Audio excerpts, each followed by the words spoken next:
Magandang araw sa inyo. Ako po si Dr. Miguel Santos, isang doktor na nag-aalaga sa ating mga nakatatanda.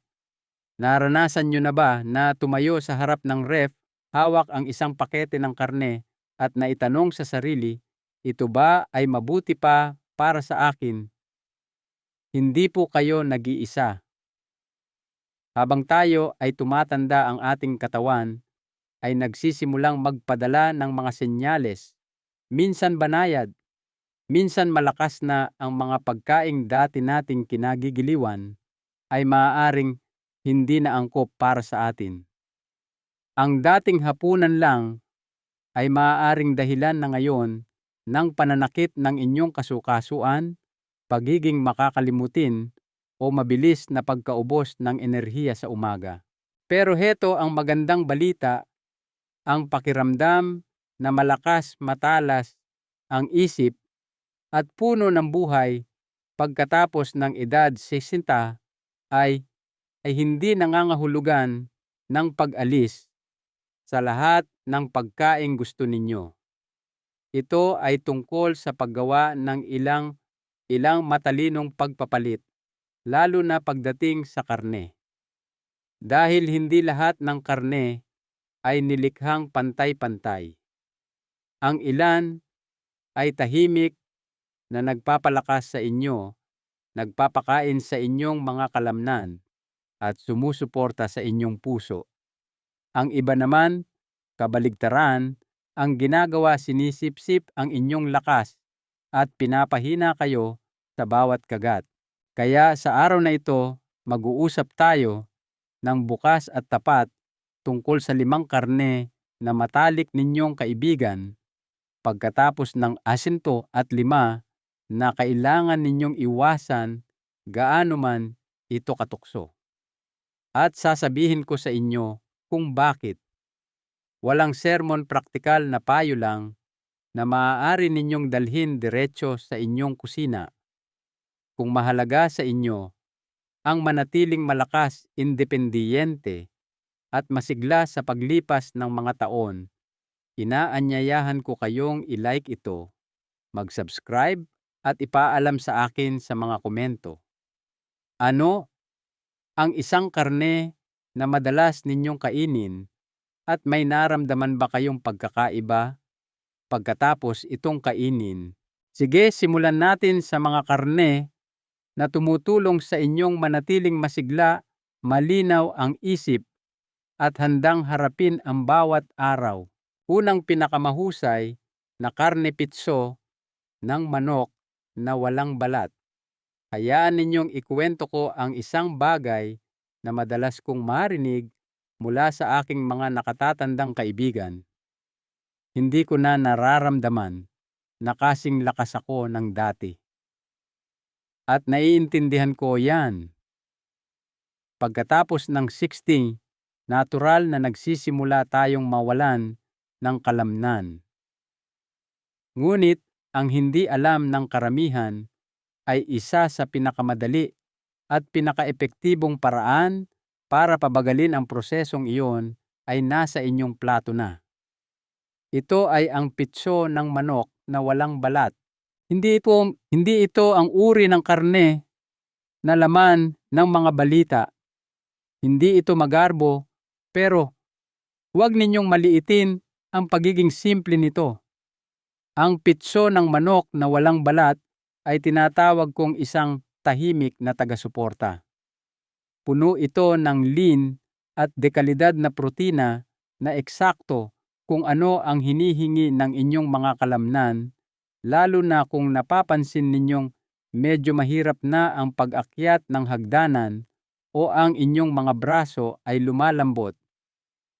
Sa 3 onsa o mga 70 gramo lang ng pitso ng manok, makakakuha na kayo ng humigit kumulang 20 na gramo ng protina at napakakaunting taba.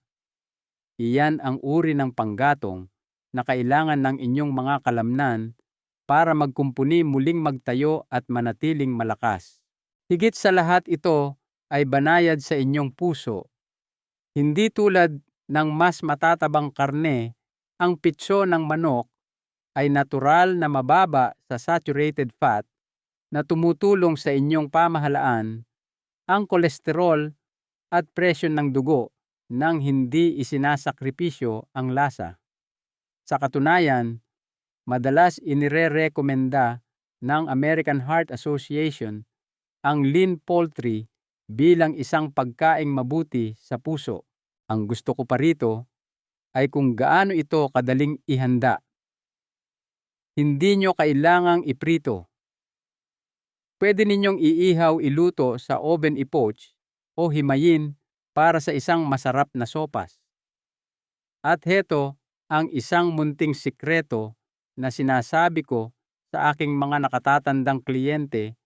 I-marinate ito sa katas ng limon, olive oil at bawang magdamag. Ito ay magiging napakalambot at malasa na makakalimutan ninyong malusog pala ang inyong kinakain. Pero ang tunay na mahika ay nasa pakiramdam ninyo pagkatapos walang bigat sa tiyan, walang paglobo ng tiyan, kundi malinis at masustansyang enerhiya.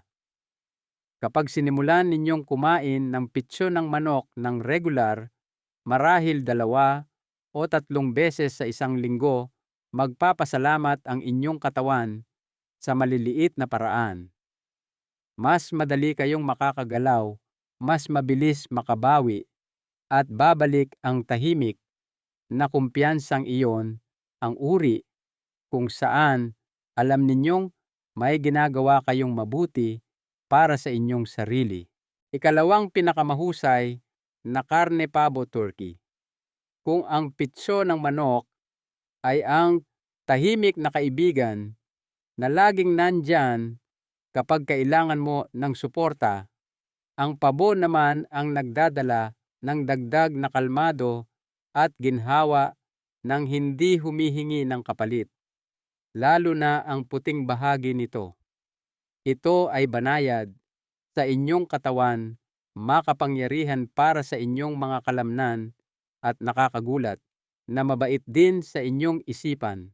Ang pabo ay madalas na iniuugnay sa mga piyesta opisyal, isang malaking litson sa lamesa ng pamilya. Ngunit hindi nyo kailangang maghintay ng Pasko para matamasa ang mga benepisyo nito. Ang puting karne ng pabo ay isa sa mga pinakalin na protina ng hayop, mas lean pa kaysa sa karamihan ng hiwa ng baka o baboy. At iyan ay magandang balita para sa inyong puso at baywang. Tulad ng pitso ng manok, ito ay mababa sa saturated fat at puno ng dekalidad na protina na tumutulong sa inyong mga kalamnan na manatiling matatag at gumagana habang lumilipas ang mga taon. Ngunit heto ang isang bagay na mas espesyal: ang pabo ay naglalaman ng isang amino acid na tinatawag na tryptophan. Maaaring narinig nyo na ang mga biro na ito ay nakakaantok, ngunit ang tunay nitong ginagawa ay suportahan ang inyong utak sa paggawa ng serotonin, ang kemikal na responsable para sa pakiramdam ng kalmado, kaligayahan at kaginhawaan. Pagkatapos ng asyento karaniwan, nang makaramdam ng kaunting pagkabalisa, pagbabago ng mood o kahit kalungkutan. Kaya ang pagdaragdag ng pabo sa inyong lingguhang pagkain ay maaaring makatulong na iangat ang inyong espiritu sa pinaka-natural na paraan. At mayroon pa, ang pabo ay isang mahusay na mapagkukunan ng selenium, isang trace mineral na tumutulong na protektahan ang inyong immune system at sumusuporta pa sa inyong thyroid, isang bagay na maraming senior ang may problema ngunit hindi namamalayan.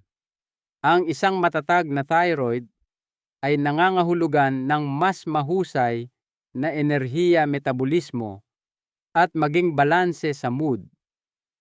Kung hindi pa kayo nakapagluto ng pabo sa labas ng mga piyesta opisyal, mas madali ito kaysa sa inaakala ninyo. Maaari ninyong hiwain ang pitso ng pabo para sa stir-fry maglitson ng maliit na piraso na may mga herbs o gamitin ang giniling na pabo bilang malusog na alternatibo sa giniling na baka. Basta't piliin ang hindi pa naprosesong uri. Panatilihin itong malinis, simple at may banayad na timpla. Kapag sinimulan ninyong isama ang pabo ilang beses sa isang linggo, maraming tao ang nakakapansin na mas mahimbing ang kanilang tulog, hindi gaanong bloated ang pakiramdam, at mas matatag ang kanilang mood sa buong araw. Para itong pagbibigay sa inyong katawan at isipan ng isang banayad na yakap mula sa loob. Ikatlong pinakamahusay na karne, wild-caught salmon. May itatanong ako sa inyo na personal. Naranasan nyo na bang pumasok sa isang silid at nakalimutan kung bakit kayo naroon o nahirapang alalahanin ang isang pangalan na dati madali lang para sa inyo? Nangyayari ito sa ating lahat habang tumatanda. Ngunit heto ang isang bagay na hindi alam ng marami: ang pagkaing kinakain ninyo ay maaaring protektahan ang inyong memorya o tahimik na sirain ito. At isa sa mga pinakamahusay na tagapagtanggol na ibinigay sa atin ng kalikasan ay ang wild-caught salmon. Hindi lang ito isang masarap na isda.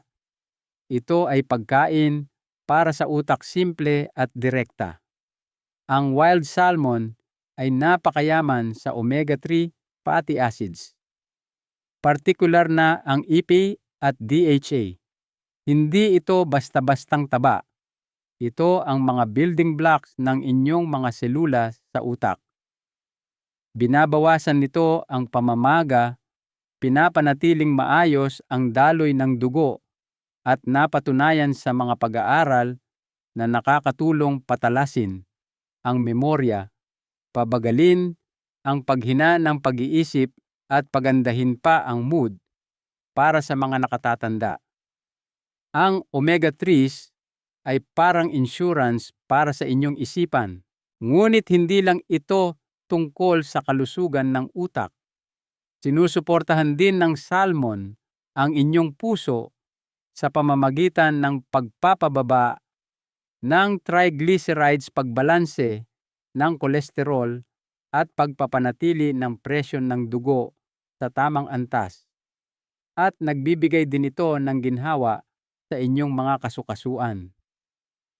Ang mga maliliit na kirot sa inyong mga tuhod, ang paninigas sa umaga, ang omega-3s ay tumutulong na pawiin ang pamamaga at panatilihin kayong malayang nakakagalaw. Mahalagang piliin ang wild-caught salmon kaysa sa farmed. Ang wild salmon ay karaniwang may mas magandang omega-3 profile at mas kaunting kontaminante. Kung tila nakakatakot maghanda ng sariwang isda, huwag mag-alala. Ang dilatang wild salmon ay isang mahusay at abot-kayang opsyon. Siguraduhin lamang na ito ay nakababad sa tubig, hindi sa langis, at bantayan ang dami ng asin. Maaari ninyo itong idagdag sa mga salad, ihaloy sa sopas, o gumawa ng mga salmon patty na may kaunting oats at itlog. Ilang serving lang sa isang linggo, iyon lang ang kailangan. Ang resulta, mas malinaw na pag-iisip, mas maginhawang kasukasuan, isang pusong mas matatag ang tibok, at marahil kaunting kapayapaan ng isip dahil alam ninyong pinapakain ninyo ang pinakamahalagang bahagi ng inyong katawan, ang inyong utak. Ika-4 na pinakamahusay na karne, grass-fed na baka. Ngayon, alam ko kung ano ang iniisip ninyo. Baka talaga, akala ko ba dapat iwasan ang red meat pagkatapos ng 60 At oo, bahagyang totoo iyon. Ngunit hindi lahat ng red meat ay pare-pareho.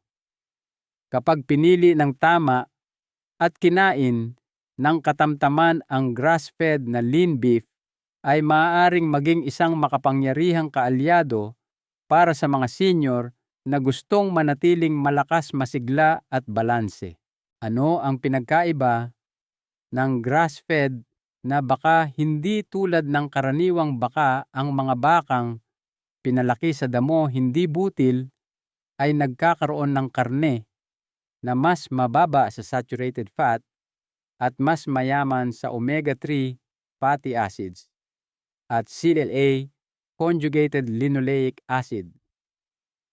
Pinag-aaralan ang CLA para sa potensyal nitong suportahan ang metabolismo ng taba at bawasan pa ang panganib ng kanser. Ang dagdag na omega-3s ay nag-aalok ng mga benepisyong anti-inflammatory na tumutulong sa inyong puso at kasukasuan. Ngunit heto ang talagang nagpapatingkad dito: iron, zinc at vitamin B12. Ito ang mga sustansyang tahimik na nawawala sa maraming nakatatanda, lalo na kung binawasan nila ang pagkain ng karne nang hindi ito pinapalitan ng maayos. Pinapanatili ng iron ang inyong enerhiya, sinusuportahan ng zinc ang inyong immune system, at ang vitamin B12, iyan ang matalik na kaibigan ng inyong utak. Tumutulong itong maiwasan ang malabong pag-iisip at binabawasan pa ang panganib ng pagkawala ng memorya. Isang maliit na serving lang ng lean grass-fed na baka ilang beses sa isang linggo ay makakatulong na matugunan ang inyong mga pangangailangan. Hindi ako nagsasalita tungkol sa isang higanting steak dito. Isang bahagi na kasing laki ng inyong palad, marahil 4 na onsa o 133 gramo ay sapat na. At mahalaga rin ang hiwa. Hanapin ang sirloin, tenderloin o top round. Tanggalin ang nakikitang taba at iwasan ang mabibigat na sarsa. Isang banayad na pagprito sa kawali na may kaunting herbs ay sapat na para lumabas ang lasa. Para sa ilang senior, mas mahirap tunawin ang baka. Heto ang isang tip: isabay ito sa isang maliit na serving ng pinya o papaya na parehong naglalaman ng mga enzyme na tumutulong sa pagtunaw ng protina. Kung pipiliin ninyo ang baka 1 o 2 beses sa isang linggo, malaki ang pagkakaiba ng grass-fed. Binibigyan ninyo ang inyong katawan ng dekalidad na panggatong, hindi lang para malagpasan ang araw, kundi para umunlad. 5, pinakamahusay na karne. Tupa lamb. Hayaan ninyong sabihin ko sa inyo ang isang maliit na sikreto pagdating sa mga red meat na parehong kasiyasya at nakakagulat na masustansya. Ang mga lean cut ng tupa ay nararapat sa mas maraming pagmamahal kaysa sa karaniwang nakukuha nito. Maraming tao ang umiiwas sa tupa, iniisip na ito ay masyadong mayaman o mabigat.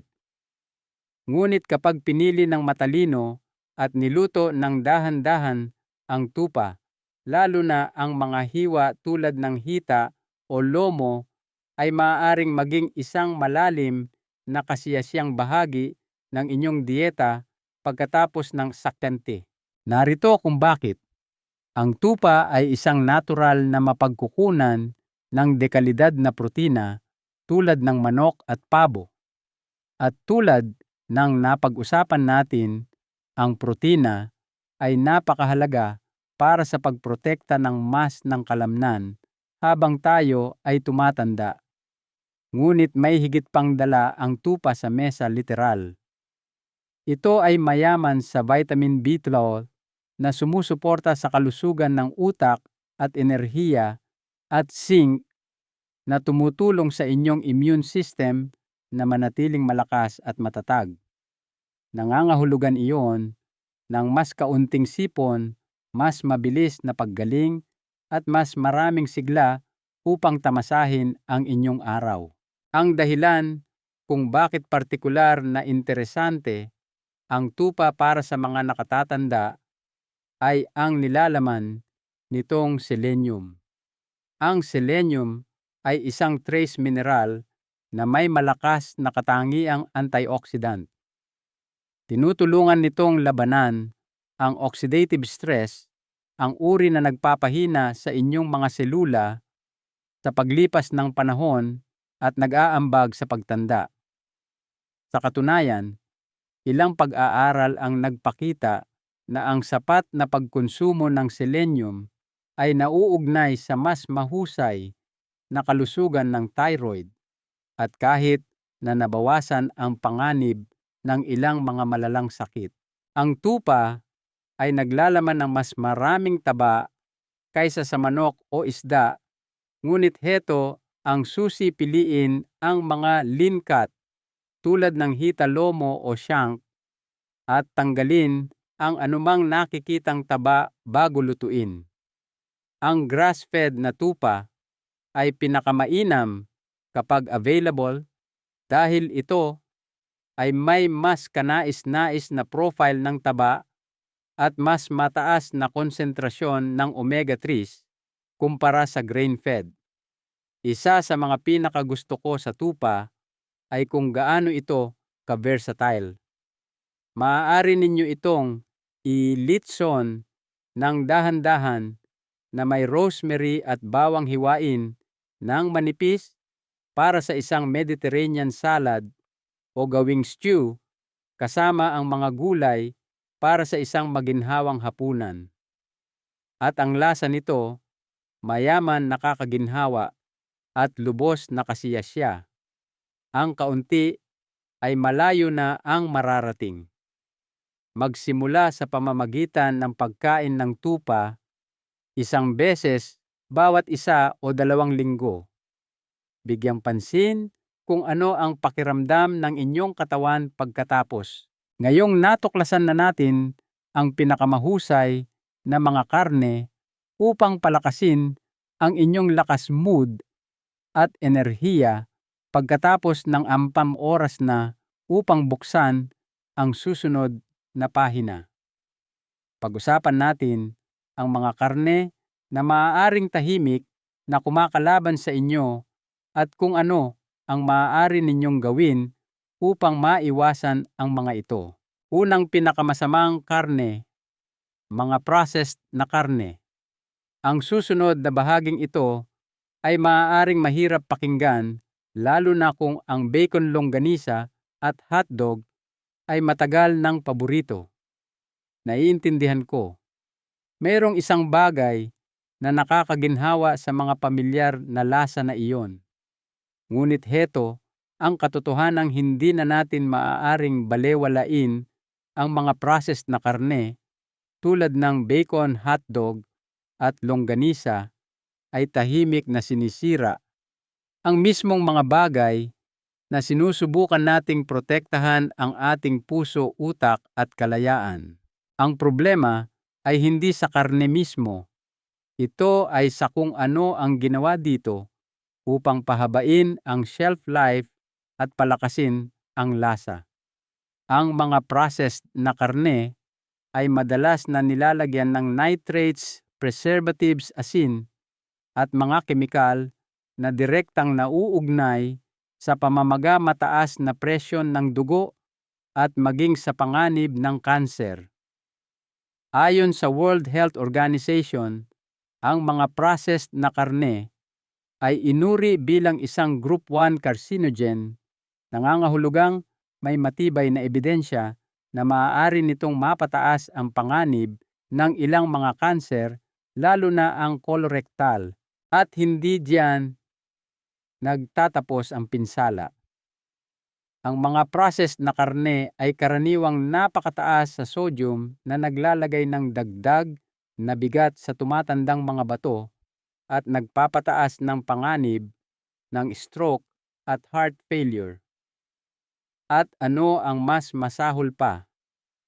Ang mga karneng ito ay madalas na pumapalit sa mas malusog na mga pagpipilian sa plato na nag-iiwan sa inyong busog ngunit kulang sa sustansya. Maging ang inyong memorya ay maaaring maapektuhan.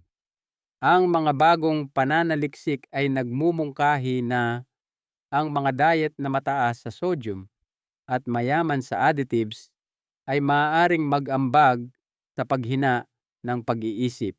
Kaya ano ang maaari ninyong gawin? Hindi ninyo kailangang ipagluksa ang pagkawala ng lasa.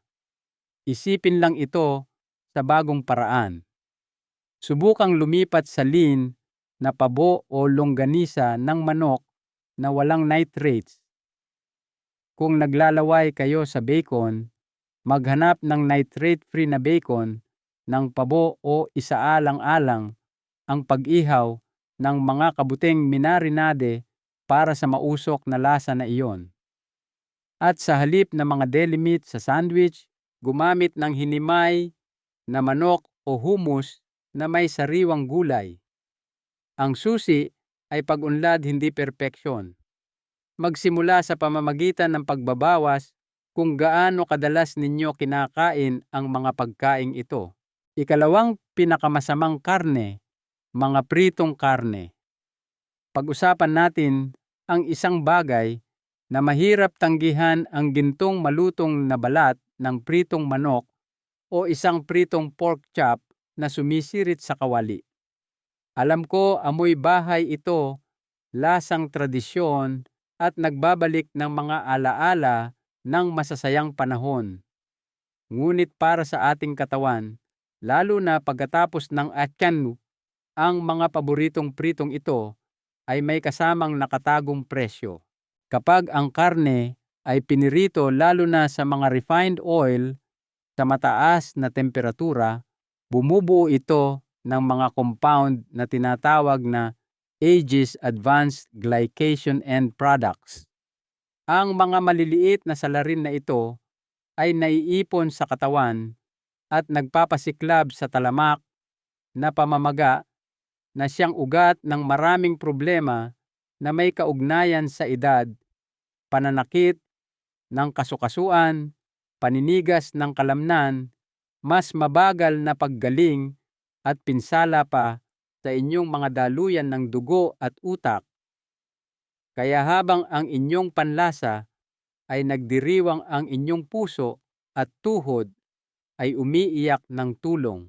Ang mga pritong karne ay mataas din sa saturated fats at madalas nababad sa trans fats, lalo na kung galing sa fast food o mga nakapaketeng opsyon. Ang mga taba na ito ay nagpapataas ng inyong LDL, masamang kolesterol, bumabara sa inyong mga ugat at nagpapataas ng inyong presyon ng dugo. At kung napapansin ninyo ang mas maraming pamamaga sa inyong mga bukong-bukong o pagkapagod pagkatapos kumain, maaaring sinusubukan kayong padalhan ng senyales ng inyong katawan. Ngunit ito ang magandang balita, ang ginhawa ng pritong pagkain ay maaari pa ring maging sa inyo sa bagong paraan lang. Subukang i-air fry ang inyong manok na may mga herbs at olive oil. Ilitson ang lomo ng baboy sa oven na may rosemary. Ang inyong panlasa ay maaari pa ring umawit at mararamdaman ng inyong katawan ang pagkakaiba. Kapag binawasan ng mga senior ang pritong karne, kahit kaunti lang, halos laging kapansin-pansin ang pagbabago. Mas mahimbing ang kanilang tulog, mas maluwag ang kanilang kasukasuan, at hindi sila gaanong nabibigatan pagkatapos kumain. Ikatlong pinakamasamang karne, matatabang hiwa ng red meat. Pag-usapan natin ang isang bagay na marami sa atin ang matagal nang kinagigiliwan, isang makatas na rebeye isang makapal na T-bone, marahil isang marbled na brisket na niluto ng dahan-dahan. Ito ay pamilyar na kakaginhawa at sentro sa maraming kainan ng pamilya.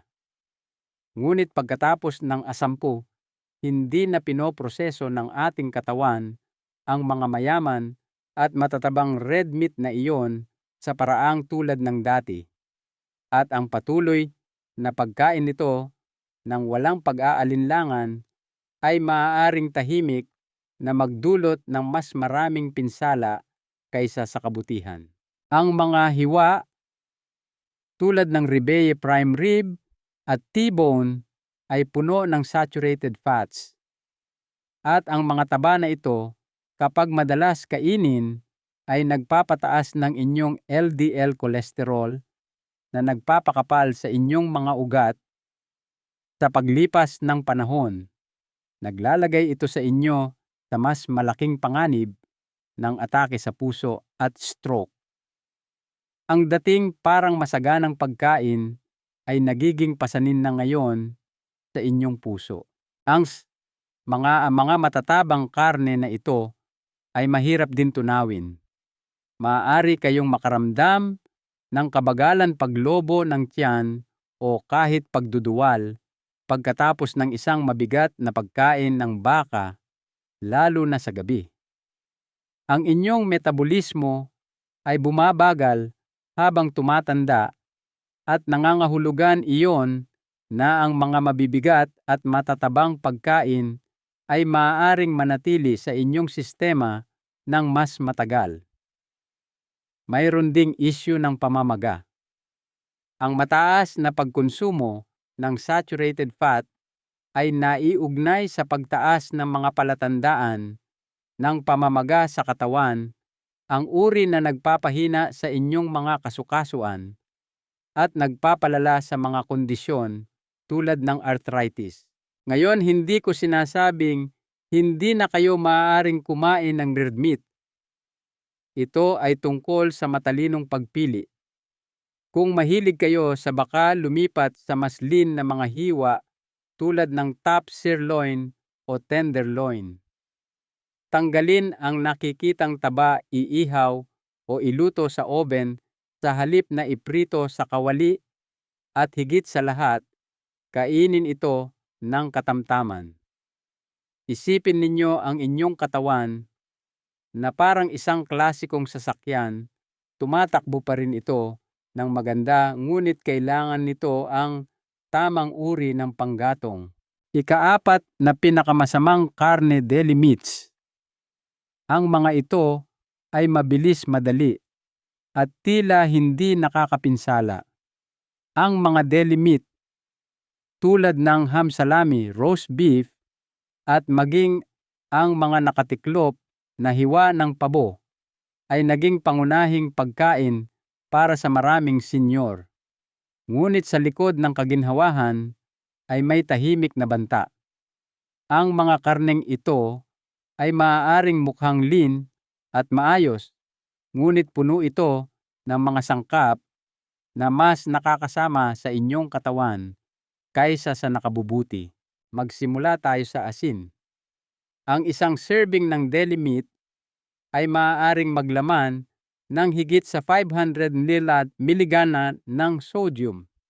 Malaking bagay iyon dahil habang tayo ay tumatanda, ang ating mga bato ay hindi na gaanong epektibo sa pagproseso ng sodium. Ang sobrang asin ay maaaring magdulot ng water retention, pamamaga sa mga binti at bukong-bukong at pagtaas ng presyo ng dugo. Pagkatapos nariyan ang mga preservatives. Upang mapanatiling matatag sa istante at kaakit-akit, ang mga karneng ito, madalas itong ginagamot ng mga nitrites at nitrates na nauugnay sa pamamaga at sa ilang mga pag-aaral kahit nasa mas mataas na panganib ng kanser. Ang ilang mga processed deli meat ay naglalaman din ng mga phosphates na maaaring tahimik na magpahina sa inyong mga buto sa paglipas ng panahon lalo na't mapanganib para sa mga may panganib ng osteoporosis. Ngunit heto ang magandang balita, may mga simpleng pamalit na nag-aalok ng parehong kaginhawahan ng walang mga panganib. Sa halip na nakapaketeng ham o salami, subukang hiwain ang natirang inihaw na manok o pabo. Kahit na ang isang nilagang itlog na may abukado sa tinapay ay nag-aalok ng mas maraming sustansya kaysa sa isang maalat na deli sandwich. Hindi ito tungkol sa paggawa ng malalaking pagbabago magdamag. Magsimula sa pamamagitan ng pagpapalit ng deli meats ilang beses sa isang linggo.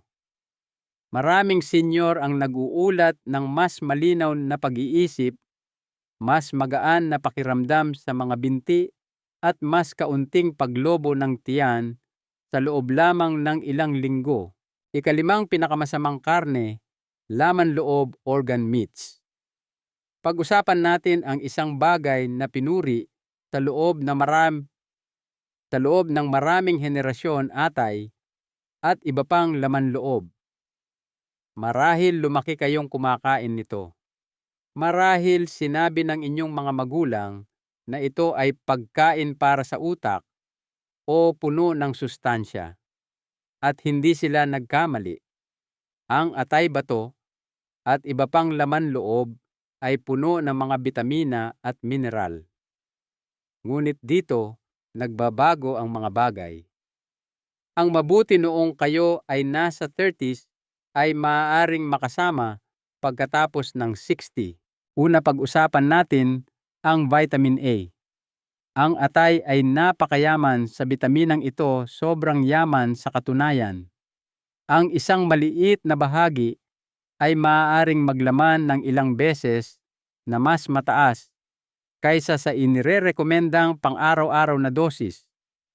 At bagaman, mahalaga ang vitamin A, ang labis nito, lalo na sa mga nakatatanda, ay maaaring humantong sa toxicity na nagdudulot ng pagnipis ng buto pinsala sa atay at maging pagkahilo at pagduduwal. Ang mga laman loob ay puno rin ng purines na nagiging uric acid sa katawan. Kung naiipon ang uric acid na iyon, maaari itong humantong sa gout, isang masakit na kondisyon na nagpapasiklab sa mga kasukasuan. At maging tapat tayo, ang huling bagay na gusto natin sa ating ginintuang taon ay mas maraming pananakit ng kasukasuan. Pagkatapos nariyan ang nilalamang kolesterol. Bagaman alam na natin ngayon na ang kolesterol sa dieta ay hindi laging direktang nakakaapekto sa kolesterol sa dugo, para sa ilang senior, lalo na sa mga may diabetes o umiiral na sakit sa puso, mahalaga pa rin ito. Ang atay at bato ay napakataas sa kolesterol at saturated fat na maaaring tahimik na kumalaban sa inyong puso at mga daluyan ng dugo. Hindi ito nangangahulugan na masama ang mga laman loob. Ngunit para sa mga senior, lalo na sa mga may mataas na presyo ng dugo, problema sa bato o pagkawala ng buto, ang mga karneng ito ay madalas na mas nakakasama kaysa nakabubuti. Huling kaisipan at mahalagang aral. Kaya heto tayo, aking kaibigan. Tinalakay natin ang mga karne na nagbibigay lakas sa inyo at malumanay na tinalikuran ang mga hindi na nagsisilbi sa inyong katawan. Hindi ito tungkol sa pagkakasala o takot.